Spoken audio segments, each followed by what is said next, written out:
লাইনে অভিনয় চর্চা। শুনেই বিষয়টা খুব মজার মনে হচ্ছে না? সত্যিই মজার। আসলে যে কোনো কাজ করতে গেলে আপনাকে মজা পেতে হবে, আপনাকে এনজয় করতে হবে। আপনি যদি কোনো কাজ করতে গিয়ে মজা না পান, এনজয় না করেন, তাহলে সেই কাজ কন্টিনিউ করা কিন্তু খুব মুশকিল হয়ে যায়। তখন সেটা আপনার কাছে কাজ মনে হয়, আর কাজ করতে কার ভালো লাগে?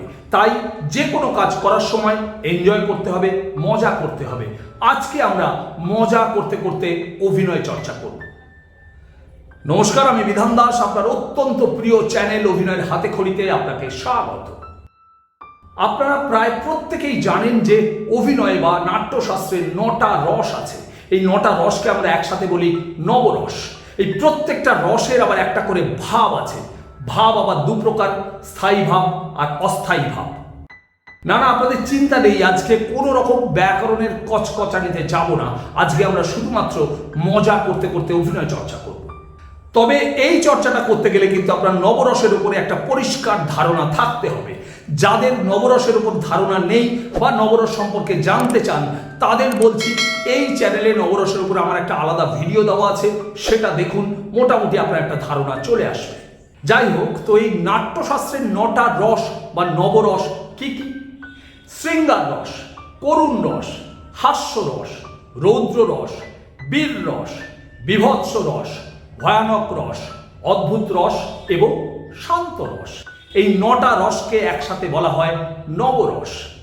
এবার এক লাইনের একটা সংলাপ নিন, যে কোনো সংলাপ, 2-3টে শব্দের সংলাপ। ধরুন, আমি তোমাকে ভালোবাসি।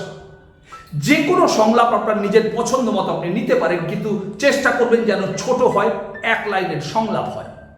ধরুন, আমি তোমাকে ভালোবাসি। এই সংলাপটা মূলত শৃঙ্গার রসের সংলাপ। এবার আপনি আয়নার সামনে দাঁড়ান, নিজেকে দেখুন, নিজের দিকে তাকিয়ে এই এক লাইনের সংলাপটা 9টা রসে আলাদা আলাদাভাবে অভিনয় করুন।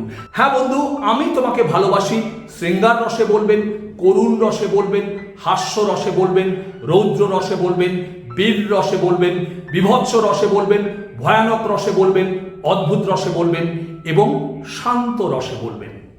এই এক লাইনের সংলাপ যদি আপনি বিভিন্ন রসে চর্চা করেন, তাহলে আপনার বিভিন্ন রসে অভিনয়ের চর্চা যেমন হবে, তেমনি পাশাপাশি আপনার ভোকাল এক্সপ্রেশনও ডেভেলপ হবে। মজার মজার সংলাপ নিন, যাতে আপনার অভিনয় চর্চাটা একঘেয়ে না হয়ে ওঠে মজা। আপনি এরকম লাইনও নিতে পারেন, আমার আজ ফুচকা খেতে ইচ্ছে করছে। বন্ধু, ভীষণ মজার লাইন, আমার আজ ফুচকা খেতে ইচ্ছে করছে।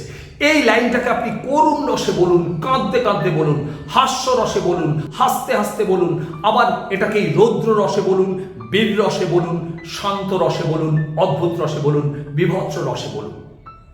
কি বন্ধু, চর্চাটা ভীষণ মজার না? তবে একটা কথা মাথায় রাখবেন, এই চর্চাটা করতে গেলে আপনার কিন্তু নবরস সম্পর্কে একটা পরিষ্কার ধারণা থাকতে হবে, না হলে কিন্তু চর্চাটা ভুল হয়ে যাবে। আর আপনারা সবাই জানেন যে ভুল চর্চা করার থেকে চর্চা না করা অনেক বেশি ভালো। তাই এই চর্চাটা করার জন্য নবরসটা একটু ভালো করে বুঝে নিন। এই চ্যানেলে নবরসের উপরে যে ভিডিও করা আছে, তার লিঙ্ক আমি এই ভিডিওর ডেসক্রিপশন বক্সে দিয়ে দেবো। এই ভিডিওটা দেখার পরে সেই ভিডিওটা দেখুন, খুব ভালো করে নবরসটা বুঝুন, তারপরে এই মজার চর্চাটা করুন। এই চর্চাগুলো আমি হাতেখড়ি ফিল্ম অ্যান্ড টেলিভিশন ইনস্টিটিউটে আমার ছাত্রছাত্রীদের হাতে ধরে ধরে করাই। কেউ যদি আমার কাছে সরাসরি অভিনয় শিখতে চান, তাহলে যোগাযোগ করবেন এই নম্বরে। আশা করি এই অভিনয় চর্চার ভিডিওটা আপনার অভিনয় জীবনের বিভিন্ন সময় বিভিন্নভাবে কাজে লাগবে। এরকমই নতুন নতুন গুরুত্বপূর্ণ ভিডিও পেতে চ্যানেলটি সাবস্ক্রাইব করে পাশে থাকবেন, কারণ এই চ্যানেল শুধু স্বপ্ন দেখায় না, স্বপ্ন পূরণের রাস্তাও দেখিয়ে দেয়। আর যদি অলরেডি সাবস্ক্রাইব করে থাকেন, তাহলে অনেক অনেক অনেক ধন্যবাদ। দেখা হচ্ছে খুব তাড়াতাড়ি নতুন কোনো ভিডিও নিয়ে। ততক্ষণ ভালো থাকবেন, সুস্থ থাকবেন, আর হ্যাঁ, অবশ্যই চর্চায় থাকবেন। আপনার অভিনয় জীবনের শ্রীবৃদ্ধি কামনা করি। নমস্কার।